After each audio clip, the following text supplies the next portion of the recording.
Do you not want them to come, or do you want a better deal?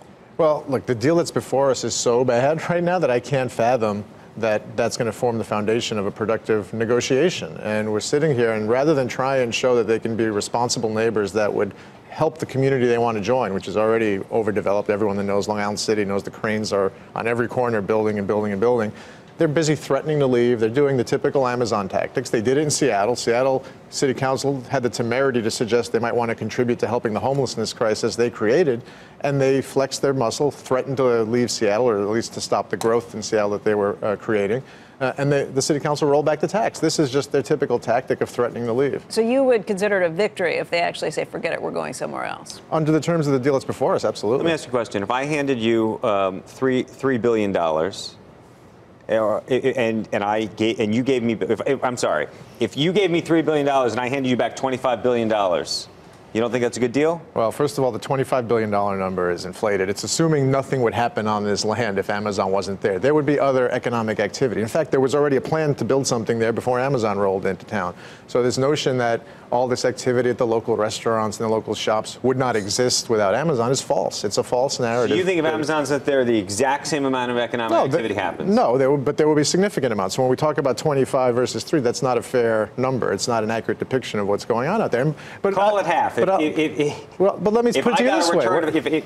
If I paid out $3 billion and you gave me back $10 billion, I'd say that's a pretty good deal. Well, why not then give them $10 billion since you're getting 25 back? Where do you stop? At what point do you say we shouldn't be subsidizing these kinds of projects because they don't need the subsidization?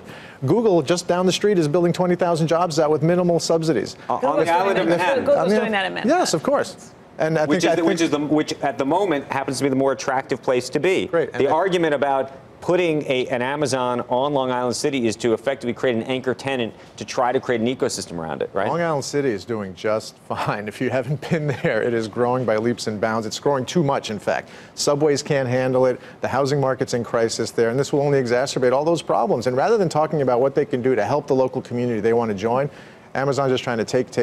So I'm sorry, the quality of life issues, in your view, are they would be harmed more than the benefit of the additional jobs? Absolutely, I think so. So there's not the jobs are significant, and I don't want to diminish that. How's the jobless rate right now? Long Island City is very employed, unless you go about a quarter mile down the road where we have the largest public housing project in the country at Queensbridge Houses. And Amazon is not promising any jobs for those people. Now, the types of jobs you'd create at this facility, you'd need a lot of training to get the right types of employees. I get that. But the people that need the employment in that community are not the ones who would be getting it here. I think some of the jobs, on average, the jobs that they've promised have about $100,000 as the average salary. Well, they've cited numbers even in excess of that. But we don't know. It's not a median number. It's an average number. So for all I know, they're going to count Jeff Bezos as working there and inflate the average salary. The piece of this that I don't understand is I look at, there are examples in this country of subsidized businesses that have gone horribly wrong. By the way, the latest example being this Foxconn transaction, which seems like a scam, from at least as an observer. Mm-hmm. The way this transaction seems to be structured, at least as I understand, and I apologize if I'm missing it, is that the subsidy is only getting paid out if Amazon is actually producing real jobs that are producing real revenue. It does seem to have teeth in it in a meaningful way, and that's the part that I don't understand what the objection is. Here's an opportunity to bring somebody to Long Island City, not Manhattan, and that's a huge distinction. To me, just again as an observer, it seems like everybody's feathers got ruffled because the mayor and the governor made a deal without bringing everybody into it. I think in large part because it would have been very complicated to do that, to try to keep this process confidential, which is what they wanted to do at the time, and that once that happened, everybody got upset about it. But the process is a problem only because the substance that resulted is a problem.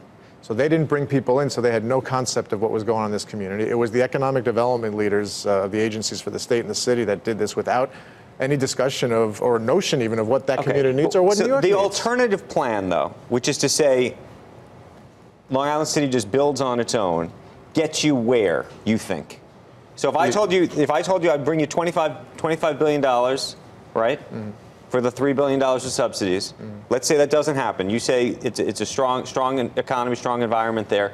What kind of numbers are you looking at without Amazon? Well, I haven't conducted an economic study of it, But I can tell you that. But this is a binary situation. You're either going to have this or you're going to have this. If you don't have any idea what the alternative is, well, we know that doesn't that seem irresponsible? There was already a plan for that site that would have included affordable housing, that would have included a mix of retail and residential, which would have been a very different outcome and a lot less stress. Would have created a lot less revenue to the area, correct?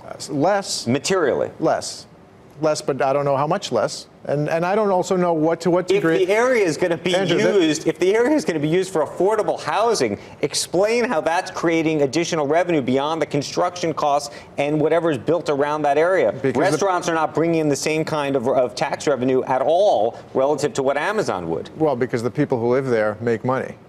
And so those people would also spend money in the surrounding community, and they would actually, and I would dare say they would use the local businesses more than the campus model that these tech companies have been using, where everything is internal. The cafeterias are on the campus. Who's actually going to use the local businesses? I can't figure out the senator's angle other than, I mean, he represents the people in that area, and he seems sincere. And I don't. What you've heard? I mean, this obviously is something I hadn't really. I just immediately assume anybody would want it, but.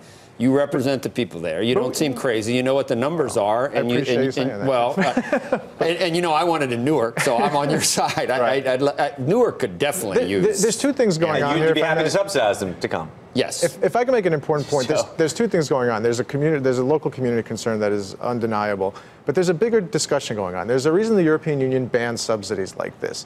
And we could sit there and look at this in a vacuum and say, let's give $3 billion to get 25 maybe, and it'll be a net positive. But where does it end? Positive. But where does it end? Why doesn't Google and Facebook and everyone else pick up the phone the next minute and say, well, I'm not coming here unless I'm getting my share of your money? So you can make a philosophical argument, and I'm happy to have that conversation about subsidies in America. I would love to rid the system of subsidies. I am no fan of subsidies. Wait a minute, not for Tesla. Excuse me? I'm no fan for subsidies across the board. For renewable energy? Come on. Then we agree. Having said that, unfortunately, we live in reality, and the reality is that states and cities are all competing for these different businesses and are providing subsidies. And so the question is, if you didn't provide this, you know, Mayor Bloomberg had some interesting comments, which I think, I'm afraid to say, I think you might have distorted a little bit. He came out yet last week and said, look, New York is great. They, you know, would they just want to come for that reason? Having said that, he's in favor of providing the subsidy to get them here. Oh, I don't believe he is, and maybe we disagree about that. I've spoken to people around very close to him in the last week who said he actually agrees that we should not have provided the subsidy in this case. But this is an interesting inflection point for our country, and New York has a unique role to play because we're New York. Amazon is not bigger than New York, at least not yet. I know they're trying to become as big as they can. New York has the ability to say, we're going to put a stop to this and draw a line, and maybe others will take notice that this kind of subsidies shouldn't be happening, and maybe we can affect the national debate in a way that you'd be happy. Michael, we just talked about a poll that came out yesterday that said 58% of New York City residents are in favor of this. I don't know what the percentage of Long Island City residents is, but what have you heard back from your constituents? Well, there's vast opposition in Long Island City. There are some people in support. It's not unanimous, obviously, but everyone I speak to on the streets overwhelmingly is concerned because they're afraid. They're afraid they're going to get driven out of their homes, which is already happening. We have small businesses. One was about to close on a lease, and the landlord pulled the plug before they signed because they thought they can get a lot more now that Amazon's coming.